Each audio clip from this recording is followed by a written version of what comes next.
मैत्रिणींनो, दररोज आपली सकाळी खूपच धावपळ होत असते. सकाळचा नाश्ता, मुलांचा डबा, शाळेची तयारी, स्वतःचा, मिस्टरांचा टिफिन या सगळ्याची तयारी करता करता आपली अक्षरशः तारांबळ उडते, धावपळ खूप होते. तर या सगळ्या गोष्टींची धावपळ टाळण्यासाठी आणि सगळी कामं अगदी सुरळीत होण्यासाठी सकाळी आपण जर का रात्रीची 15 मिनिटं देऊन दुसऱ्या दिवशीच्या स्वयंपाकाची जर का तयारी केली ना, तर सकाळची सगळी कामं चुटकीसरशी होतात. Hello everyone, welcome back to the channel. आज रविवार होता, त्यामुळे मी आठवड्याची सगळी भाजी आणून धुवून पुसून निवडून फ्रीजमध्ये भरून ठेवलेली आहे. दररोज रात्री मी दुसऱ्या दिवशी आपल्याला काय स्वयंपाक करायचा आहे त्याचा मेनू ठरवून ठेवते आणि दुसऱ्या दिवशीच्या ब्रेकफास्टची आणि लंचसाठीची प्रिपरेशनही करून ठेवते. तर आज आहे रविवार, तर आपण सोमवारच्या दिवशीचा मेनू ठरवणार आहोत आणि सोबतच तयारी देखील करणार आहोत. मला तुमच्यासोबत व्हिडिओ शेअर करायचा आहे, म्हणून मी फक्त सोमवारचीच नाही तर मंगळवारची तयारी देखील मी तुमच्यासोबत शेअर करणार आहे. म्हणजे रविवारी रात्री आपण सोमवार आणि मंगळवारसाठीचा नाश्ता आणि लंच या दोन्हीसाठीची प्रिपरेशन्स करणार आहोत. चला तर मग आधी आपण मेनू ठरवून घेऊया. तर आता मेनूमध्ये सोमवारचा ब्रेकफास्ट मी ठरवलेला आहे हिरवे मूग आणि तांदूळ याचा चिला किंवा दिरड म्हणा हवं तर. आणि लंचसाठी म्हणजे टिफिनसाठी मला काय पॅक करायचंय तर व्हेजिटेबल पुलाव करणार आहे मी, भेंडीची भाजी आणि पोळी करणार आहे. हा माझा लंच आणि ब्रेकफास्ट झाला सोमवारसाठीचा. आणि मंगळवारचा मेनू मी असा ठरवलेला आहे, लंचसाठी कोबीची भाजी, आमटी, भात आणि पोळ्या. आणि आपण ब्रेकफास्टसाठी मंगळवारी करणार आहोत उपमा. तर आता हा जो काही मेनू ठरवलेला आहे त्याचं प्रिपरेशन्स आपण रविवारी रात्री कसं करू शकतो तेच पाहूयात. आता उद्या सकाळी म्हणजे सोमवारी आपल्याला हिरवे मूग आणि तांदळाचा चिला करायचा आहे. त्यासाठी मी रविवारी सकाळीच तांदूळ आणि हिरवे मूग भिजत घातले होते. संध्याकाळपर्यंत ते छान आता भिजलेले आहेत. आता मिक्सरवरून त्याचं बॅटर तयार करून घेऊयात.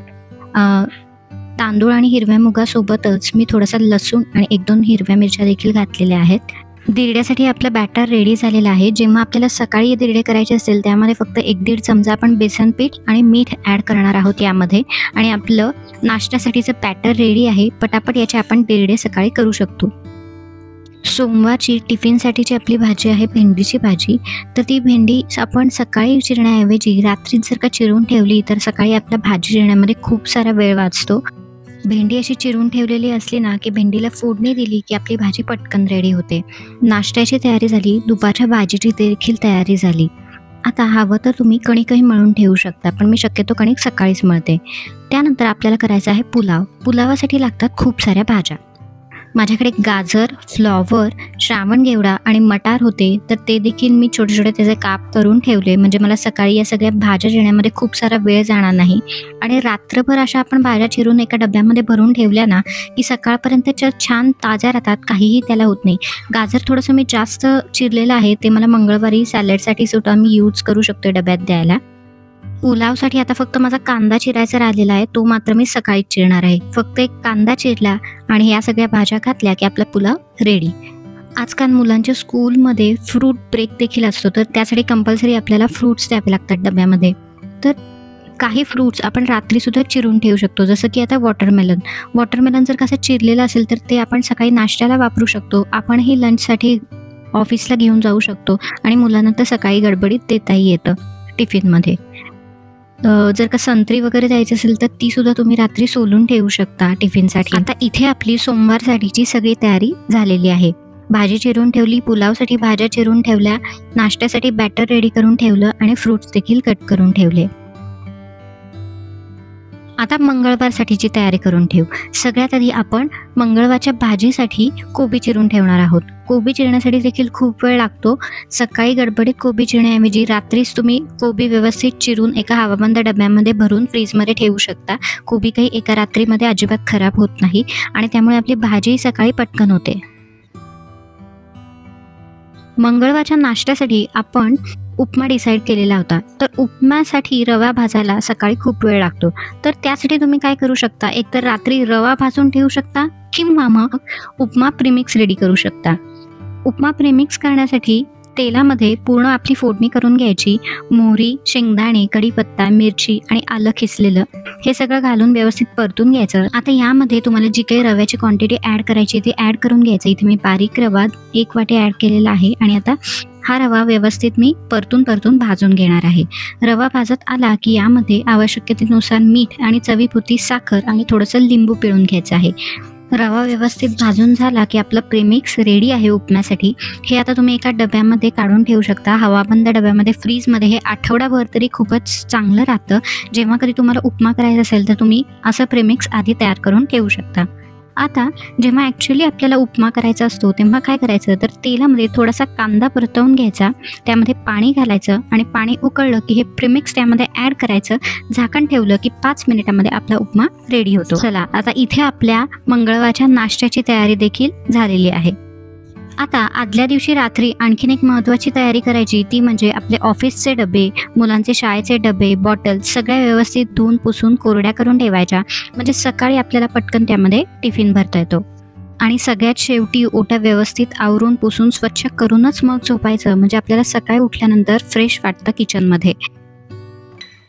दररोज रात्री खूप काही वेळ द्यायची गरज नाही, फक्त 10 मिनिटं देऊन सुद्धा आपण ही सगळी तयारी करून ठेवू शकतो. आता या सर्व प्रिपरेशनचा फायदा आपल्याला उद्या सकाळी स्वयंपाक करताना कसा होतो ते आता पुढे बघूयात. तर आज आहे सोमवार. मी शक्यतो 6:15 ते 6:30च्या दरम्यान किचनमध्ये येते स्वयंपाक करण्यासाठी. आता किचनमध्ये आल्यानंतर सगळ्यात आधी जी काही आपण तयारी करून ठेवलेली असती, भाजी चिरलेली असती, जे काही डोश्याचं बॅटर तयार केलेलं आहे, चहासाठी दूध, या सगळ्या गोष्टी मी फ्रीजमधून बाहेर काढून घेते. आता माझ्या गॅसला 3 बर्नर्स आहेत. तर सगळ्यात आधी मी दूध तापवायला ठेवलंय, दुसऱ्या गॅसवर मी चहा टाकलेला आहे आणि तिसऱ्या गॅसवर आपल्याला भेंडीची भाजी करायची आहे. आता भेंडी आपण चिरून ठेवलेली आहे, त्यामुळे फक्त फोडणीमध्ये चिरलेली भेंडी घातली की आपली भाजी तयार झाली. जास्त काही आपल्याला त्यासाठी वेळ जाणार नाहीये. आता भाजी, चहा आणि दूध या गोष्टी होईपर्यंत मी फूड प्रोसेसरवर कणिकही मळून घेणार आहे. स्वयंपाक जर का फास्ट करायचा असेल तर आपल्या किचनमधले गॅजेट्सही आपल्याला खूप मदत करतात. आता कणिक मळायलाच बघा, मी हाताने कणिक मळते, त्याच्यापेक्षा मला फूड प्रोसेसरमध्ये कणिक मळायला खूप कमी वेळ लागतो. त्यामुळे मी शक्यतो सकाळच्या वेळेस तरी फूड प्रोसेसरमध्येच कणिक मळायला घेते. पोळ्यांसाठी कणिक मळून रेडी आहे. या कणकेला एक 10 मिनिटासाठी रेस्ट देऊयात. तोपर्यंत भाजी सुद्धा आपली होत आलेली आहे, चहा झालेला आहे, दूधही गरम झालेलं आहे. माझ्या मुलाची स्कूल बस 8:45 वाजता येते आणि मी आणि माझे मिस्टर 10 ते 10:30च्या दरम्यान दररोज ऑफिसला जातो. शक्यतो माझं प्लॅनिंग असं असतं की 7:15 वाजेपर्यंत किचनमधलं सगळं काम संपवायचं, त्यानंतर मुलाला रेडी करायचं आणि स्वतःसुद्धा रेडी होऊन यूट्यूबचं थोडंसं काम करायला मला वेळ हवा असतो. आता इथे सगळ्यांचा चहा मी देऊन येते. आता आजच्या मेनूमधला पुलाव देखील बाकी आहे, तर त्यासाठी एक आपला कांदा चिरायचा बाकी होता. बाकी सर्व भाज्या आपण काल रात्रीच चिरून ठेवलेल्या आहेत, त्यामुळे इथे मी 2 मिनिटात पटकन आधी कांदा चिरून घेते. त्यानंतर आपण पुलावसाठी फोडणी देऊन थेट कुकरमध्येच पुलाव करून घेऊयात. शेजारी अजून भेंडीची भाजी आता होत आलेली आहे. फक्त मीठ आणि कूट घालून हलवलं की माझी भेंडी. आता इकडे मी पुलाव करून घेत आहे. भाज्या रात्रीच चिरून ठेवल्याचा किती फायदा होतो बघा. फक्त फोडणीमध्ये चिरलेला कांदा आणि काल रात्री चिरलेल्या भाज्या टाकल्या की आपला पुलाव अगदी झटपट बनतो.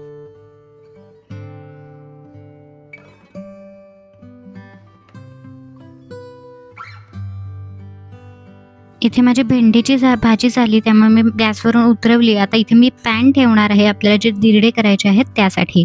आता एका गॅसवर पोळ्या, एका गॅसवर दिरडे आणि मधल्या गॅसवर पुलाव चालू राहील. आता घड्याळात वाजलेले आहेत 6:30. 6:15 ते 6:30 म्हणजे 15 मिनिटामध्ये आपली भाजी रेडी झालेली आहे आणि पुलावचा कुकरही लावून झालेला आहे. पोळ्याची कणिक मळून झालेली आहे. त्यानंतर इथे मी मुलाचं दूधही गरम करून ठेवते, म्हणजे तो उठला की त्याला पटकन आधी दूध देता येईल.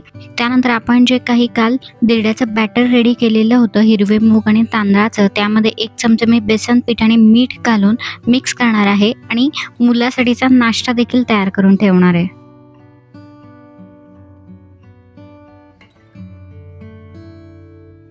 आता दुसऱ्या गॅसवर मी पोळ्या देखील करून घेणार आहे. आता पोळ्या करत करतच मी एक दिरडे सुद्धा करून घेणार आहे. जो जसा रेडी होऊन नाश्ता येईल घरातला मेंबर, तसं त्याला दिरडा मी सर्व करणार आहे. सध्या तरी पहिलं दिरडं मी माझ्या मुलासाठी करून ठेवते, म्हणजे आंघोळ झाली की लगेचच त्याला नाश्त्याला बसवून तो स्कूलला फ्री होईल. आता मी तुम्हाला घड्याळ दाखवते. घड्याळात वाजलेले आहे 7. माझी भाजी झालेली आहे, पुलाव रेडी आहे, पोळ्या झालेल्या आहेत आणि मुलासाठी नाश्ता देखील रेडी झालेला आहे. आता फक्त डबे भरायचं काम चालू आहे आणि जो जसा नाश्त्याला रेडी होईल तसं 8 ते 9च्या दरम्यान सगळ्यांना मी दिरडे करून सर्व करणार आहे. रात्रीच आपण खूप सारी तयारी करून ठेवलेली असते, त्यामुळे सकाळच्या स्वयंपाकाला अजिबात वेळ लागत नाही. भाज्या चिरण्यामध्ये जो आपल्याला वेळ जातो तो आपण रात्रीच सर्व भाज्या चिरून वाचवू शकतो. आता मी आधी सर्व ओटा साफ करून घेते आणि मग त्यानंतर सगळे काही टिफिन भरून घेते. मैत्रिणींनो, मंगळवारच्या दिवसाचं सकाळचं रुटीन मी तुमच्यासोबत शेअर करू शकणार नाही, कारण हाच व्हिडिओ खूप मोठा होत आहे. आजच्या व्हिडिओमध्ये मी रात्री कोणती प्रिपरेशन करून ठेवते दुसऱ्या दिवशीच्या स्वयंपाकाची हे तुमच्यासोबत शेअर केलं.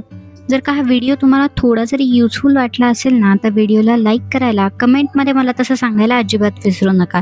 जर का तुम्हाला पूर्ण आठवड्याचं मील प्रिपरेशनचा व्हिडिओ बघायचा असेल तर तशी कमेंट देखील मला जरूर करा. चॅनलवर जर का नवीन असाल तर मला सबस्क्राईब जरूर करा.